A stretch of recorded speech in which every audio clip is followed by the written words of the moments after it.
Hello and welcome to Knowledge 9, Lesson 9. This is the second part of Jack and the Beanstalk.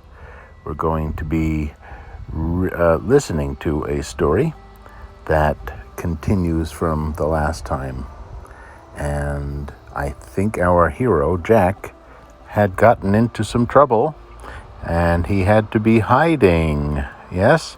All right, you're going to hear two words in this story. One is rudely and the other is politely. To do something rudely means, well, you'll hear. And to do something politely is, well, you'll hear. Okay, let's get to the story.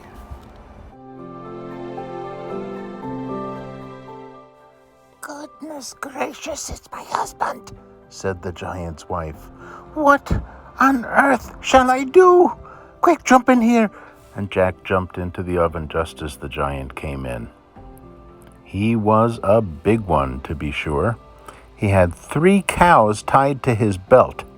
He threw them down on the table and said rudely to his wife, "Here, wife, cook me a couple of these for breakfast. But wait, what's this I smell? Fee, fi, fo, fum. I smell the blood of an Englishman." "No, dear," said his wife. "it's nothing but the leftover smell of that little boy you had for dinner yesterday. Go along and wash up. And by the time you come back, I'll have breakfast ready." So the giant went off, and Jack was about to jump out of the oven when the woman whispered, "Wait till he's sleeping. He always has a nap after breakfast."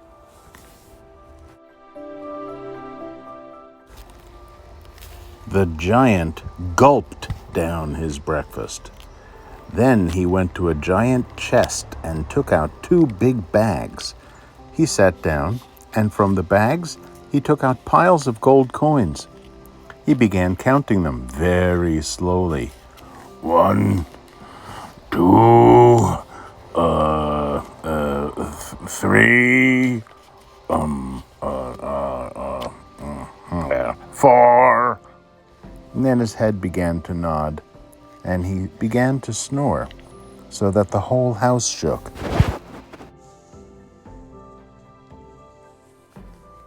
Jack crept out of the oven, tiptoed past the giant, grabbed one of the bags of gold, which he could barely lift, and ran lickety-splickety back to the beanstalk.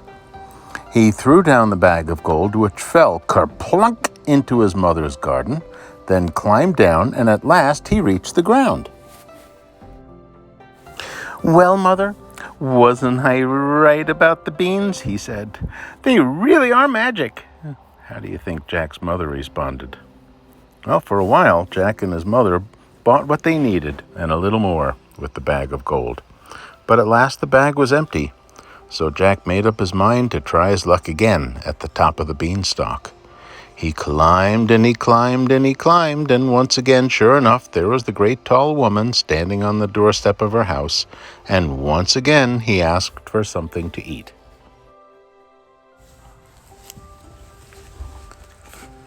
"Go away, boy," said the woman, "or else me husband will eat you up for breakfast.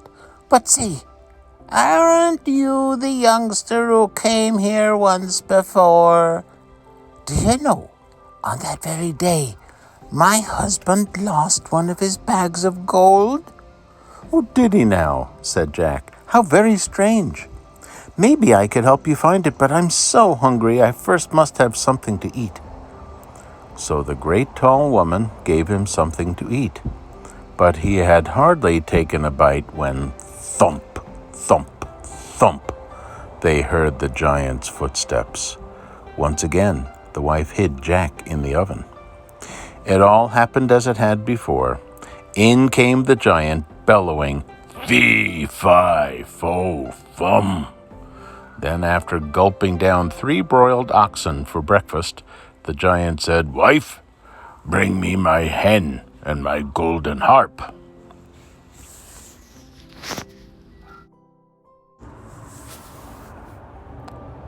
The wife brought them. The giant looked at the hen and barked, "Lay!" and the hen laid an egg, all gold. Then the giant looked at the golden harp and said, "Sing!" And the golden harp sang beautifully. And it went on singing until the giant fell asleep and started snoring like thunder.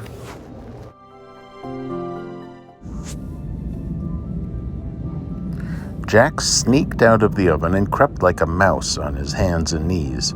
Then he crawled up to the table, grabbed the hen and golden harp, and dashed toward the door. But the hen began to cluck, and the harp called out, "Master, master!" And the giant woke up just in time to see Jack running away with his treasures. Jack ran as fast as he could, and the giant came bounding after him, and would have caught him, only Jack had a head start. When Jack got to the beanstalk, he climbed down as fast as he could. The giant reached the beanstalk and stopped short. He didn't like the idea of climbing down such a ladder. But like it or not, the giant swung himself down onto the beanstalk, which shook with all his weight.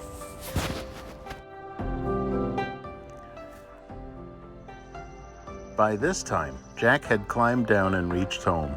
"Mother," he cried, "give me an axe and hurry!" His mother came rushing out with an axe in her hand. She ran with Jack to the beanstalk, and she screamed with fright as she saw the giant making his way down. Jack swung the axe and gave a chop at the beanstalk. The giant felt the beanstalk shake, and he stopped to see what was the matter. Jack gave another chop, and another, and another, and the beanstalk began to topple over. Then the giant fell down and broke his crown, and the beanstalk came tumbling after. Does that remind you of another nursery rhyme where someone fell down and broke his crown and someone came tumbling after? Yeah.